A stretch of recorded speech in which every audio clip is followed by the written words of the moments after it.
Hello student, welcome back to my new video.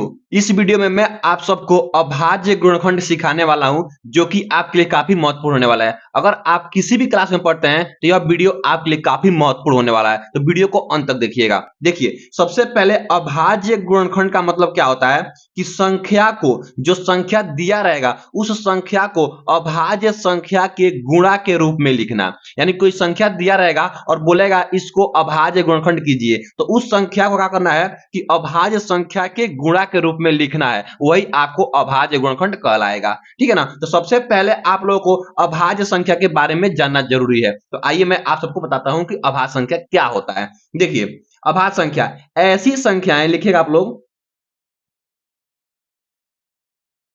ऐसी संख्याएं जो केवल जो केवल वन और वन और वन और स्वयं से वन और स्वयं से विभाजित होती है, स्वयं से विभाजित होती है, स्वयं से विभाजित होती है, विभाजित होती है, उन्हें हम अभाज्य संख्या कहते हैं। उन्हें उन्हें अभाज्य संख्या, अभाज्य संख्या कहते हैं। उन्हें हम अभाज्य संख्या कहते हैं।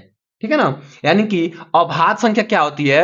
अभाज्य संख्या ऐसी संख्याएं जो केवल वन और स्वयं से विभाजित होती है, उन्हें अभाज्य संख्या कहते हैं। ठीक है ना। अब देखिए, जैसे उदाहरण में, एग्जाम्पल के रूप में मैं आप सबको बता रहा हूं, यहाँ पे देखिएगा। जैसे जैसे उदाहरण में जैसे उदाहरण में सबसे छोटी अभाज्य संख्या आपका पहला नंबर आता है 2। ठीक है ना।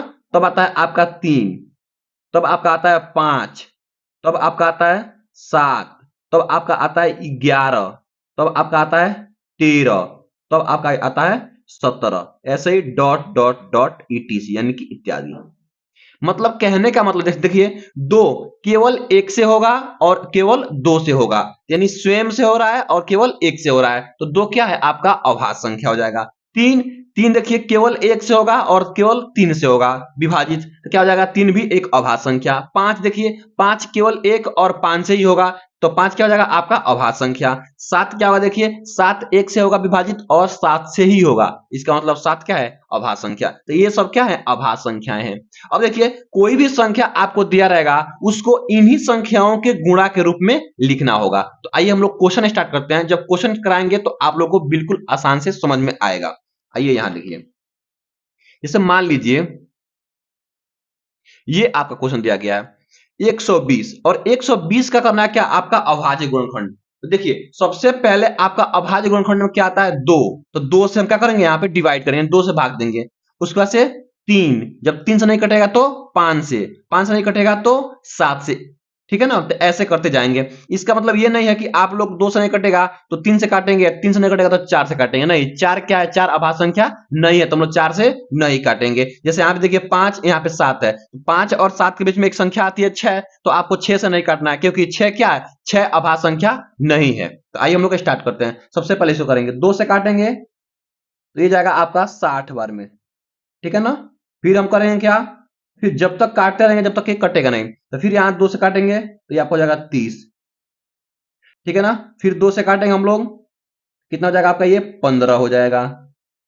फिर अब देखिए यहाँ पे, अब हम 2 से काटने जाएंगे तो ये 2 के पढ़े में नहीं आता है, तो 2 अभाज्य संख्या था, इसके अगला अभाज्य संख्या हो जाएगा 3, तो अब 3 से काटेंगे हम लोग। तो 3 से काटेंगे तो 3 के पढ़े में आएगा बार में, 3 पचे 15, 5 बार में। फिर देखिएगा, अब 3 से नहीं कटेगा, अब केवल 5 से ही कटेगा। 5 आपका अभाज्य संख्या है ही, तो 5 से करेंगे तो ये 5 का एक बार में कट जाएगा।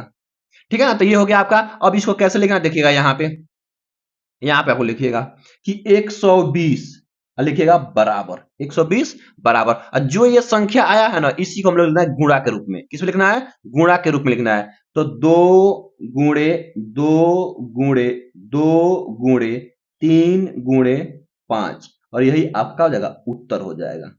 ठीक है ना, तो ये आपको ऐसे लिखना है। ठीक है, तो यही आपका क्या हो जाएगा, अभाज्य गुणनखंड। देखिए एक और क्वेश्चन यहाँ पे लिया है आपके लिए, देखिएगा ये क्वेश्चन देखिए कितना इंपॉर्टेंट क्वेश्चन है आपका। 90 है, ठीक है ना, तो वैसे ही काटेंगे, क्या करेंगे, सबसे पहले 2 से काटेंगे, 2 आपका अभाज्य संख्या है, 2 से काटेंगे तो ये जाएगा आपका 45 बार में, ठीक है ना। देखिए अब जब 2 से हम लोग काटेंगे, 2 के पहाड़े में 45 नहीं आता, यानी 2 से विभाजित नहीं होगा, तब 3 से काटेंगे, जब 3 से काटेंगे तो 3 से भागा देंगे 45 में, जाएगा आपका 15 बार में, कब बन जाएगा आपका 15 बार में जाएगा, ठीक है ना। उसके बाद देखिए फिर हम लोग 3 से काटेंगे, 3 के पहाड़े में 15 आता है, तो 3 से 5 बार में जाएगा, ठीक है ना। और फिर हम लोग क्या करेंगे, 5 से काटेंगे, तो 5 से आपका 1 बार में जाएगा।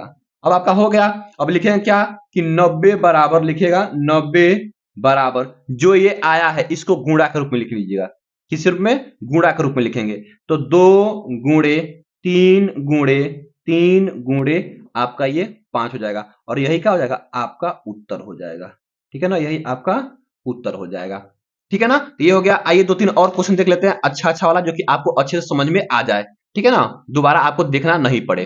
देखिए ये 56 दिया गया है, क्या करेंगे, 2 से ही काटेंगे, क्योंकि 2 क्या होता है, पहला अभाज्य संख्या होता है, तो 2 से भागा देंगे, तो देखिए ये जाएगा आपका 28 बार में, ठीक है ना, 2 के पड़े में आता है 28 बार में 56। फिर क्या करेंगे, फिर 2 से काटेंगे, तो 2 से जाएगा ये आपका 14 बार में, ठीक है ना। फिर हम लोग क्या करेंगे, 2 से काटेंगे, तो 2 से जाएगा आपका ये 7 बार में। फिर आपका क्या करेंगे, हम 7 से काटेंगे, जाएगा आपका क्या, 1 बार में। ये हो गया। तो क्या लिखेंगे हम लोग, लिखेंगे यहाँ पे कि 56 बराबर, जो यहाँ पे आपका आया है गुणा के रूप में लिख लेंगे इसको, तो 2 गुणे 2 गुणे 2 गुणे आपका 7, और यही आपका क्या हो जाएगा, उत्तर हो जाएगा, ठीक है ना, यही आपका उत्तर हो जाएगा। ये देखिए अगला क्वेश्चन एक और ले लिया हूं आपके लिए। ये जो क्वेश्चन है 36 दिया गया है, तो क्या करना है, ये नहीं कि हम 6 से काट देंगे, ये नहीं कि हम 4 से काट देंगे, क्या काटेंगे, सबसे पहले हम लोग 2 से काटेंगे, तो 2 से ये आपका 18 बार में जाएगा, भागा देंगे तो, फिर हम लोग 2 से काटेंगे, तो ये आपका जाएगा 9 बार में, फिर हम लोग क्या करेंगे, यहाँ पे 3 से काटेंगे तो 3 बार में, फिर 3 से काटेंगे तो आपका 1 बार में। तो क्या लिखेंगे, 36 का अभाज्य गुणनखंड हो जाएगा क्या आपका, ये गुणा के रूप में 2 गुणे 2 गुणे 3 गुणे 3, और यही आपका क्या हो जाएगा, उत्तर हो जाएगा, ठीक है ना, यही आपका उत्तर हो जाएगा। तो इस तरीके से आप लोग अभाज्य गुणनखंड कर सकते हैं। आई होप, मैं आशा करता हूं कि आप लोगों को यह वीडियो बहुत ही अच्छा लगा होगा। अगर वीडियो अच्छा लगा है तो वीडियो को लाइक कर दीजिए, और चैनल पे नए हैं तो चैनल को सब्सक्राइब कर लीजिए, और अपने दोस्तों में भी शेयर कर दीजिए। Thank you for watching.